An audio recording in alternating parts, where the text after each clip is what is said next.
Allah, kami baru pulang juga dari Tanah Suci, rapat koordinasi di situ bersama dengan Pak Dirjen, staf khusus dan teman-teman yang lain. Alhamdulillah banyak sekali hal-hal yang positif. Saya ingin menyampaikan sedikit saja karena ada sesuatu yang tidak boleh kita publikasi Bapak Ibu. Tapi akhirnya juga saya sebutkan ini. Negara lain Bapak Ibu, umur 70 tahun ke atas hanya diberi kesempatan untuk 7% pendaftarnya. Dan maksimum orang 90 tahun, kalau orang sudah lewat 90 tahun, nggak boleh lagi ke Tanah Suci. Tapi melalui lobi-lobi. Saya berjumpa langsung dengan Menteri Kesehatan Saudi Arabia. Saya berkali-kali menjumpai Menteri Haji dan juga sampai ke tingkat penasehat raja. Karena saya sangat beruntung Bapak Ibu sekalian. MBS, ya, putranya Raja Salman membuat yayasan. Yayasan ini sangat penting karena itu bantuan-bantuan luar negerinya pun juga ikut disuarakan oleh pengurus yayasan ini. Satu-satunya yang bukan orang Arab saya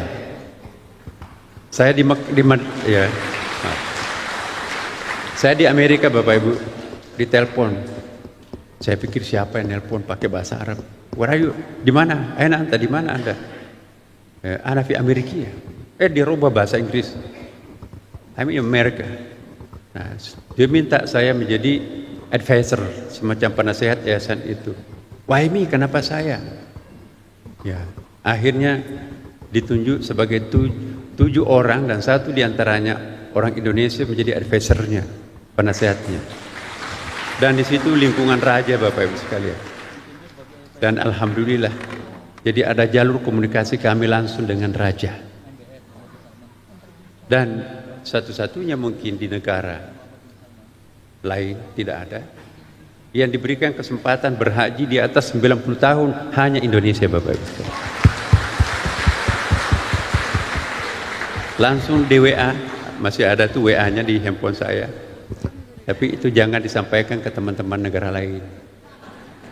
Jadi Bapak Ibu sekalian, inilah pentingnya lobby. Dan siapa yang melobi itu juga penting.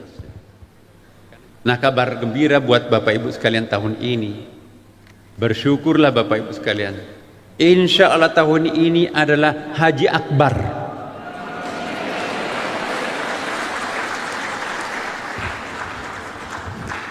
Insya Allah kita akan menunaikan puncak haji itu tanggal 6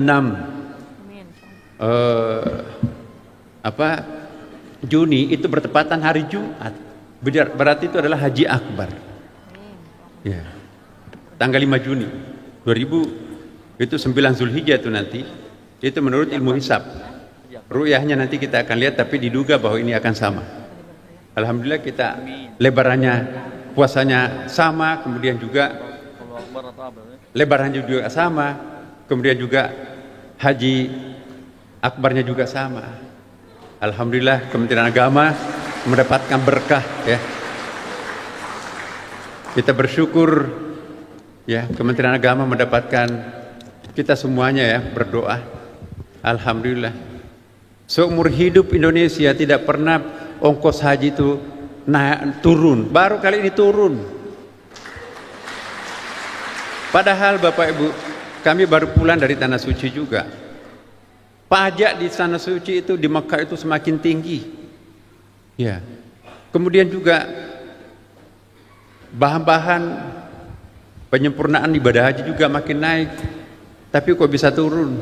Bahkan bantuan dari BPKH itu juga turun. Tahun lalu 40%, sekarang ini kurang dari 40%. Tapi kok bisa turun? Ya, tidak boleh kita riak Bapak Ibu sekalian. Itu perjuangan teman-teman, itu bukan saya lah. Saya hanya tanda tanganin aja. Bapak Ibu sekalian, jadi kembali lagi bahwa haji itu betul-betul luar biasa. Maka itu saya mohon betul Bapak Ibu sekalian, jamaah haji tahun ini betul-betul niatkan inilah haji yang paling istimewa kita.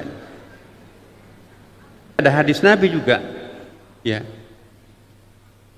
Haji akbar itu sama pahalanya dengan 7 kali haji biasa.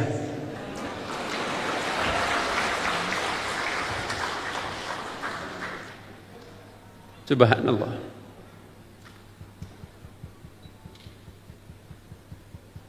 Saya mohon kepada kita semua, apapun jabatan kita,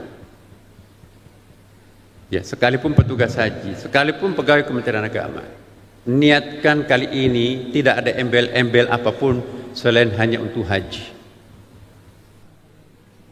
Apa keutamaan haji akbar dalam hadis Nabi, Bapak Ibu sekalian?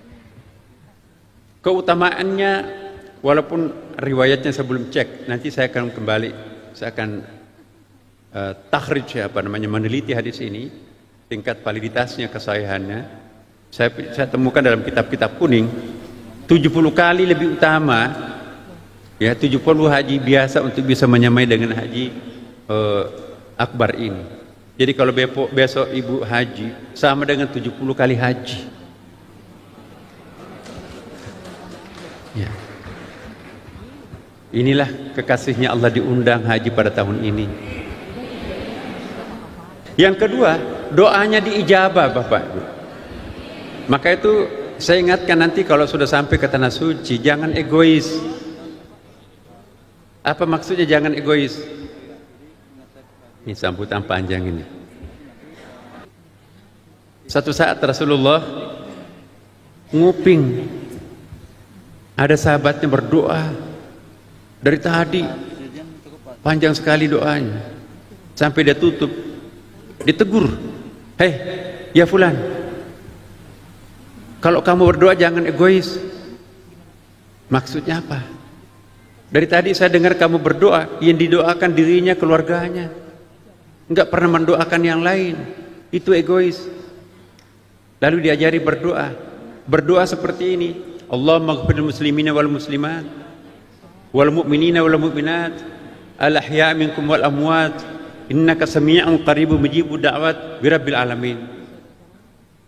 Ini doa ini wajib dibaca oleh khatib pada khutbah kedua. Menurut Imam Syafi'i, kalau ini enggak dibaca, batal Jumatnya orang itu. Ya Allah, ampunilah muslim laki-laki dan perempuan, mukmin laki-laki dan perempuan, baik yang masih hidup maupun yang sudah wafat. Jadi jangan mendoakan dirinya sendiri, doakan bangsanya, negeri kita ini, Bapak Ibu. Doakan Palestina juga, itu kan saudara kita juga, yang didolimi oleh tetangganya yang kita kenal itu, Israel. Jadi doakan semua penderitaan yang dialami secara global umat Islam itu. Saya mohon betul ini Bapak, karena doa ibu bapak dalam haji mabrur, haji akbar ini akan diijabah. Mudah-mudahan doa bapak ibu, ada riwayat doa yang dipanjatkan oleh 40 orang ke atas, jangan khawatir untuk tidak diijabah Allah. Ini hampir 4 juta nanti akan muktamar di Padang Arafah.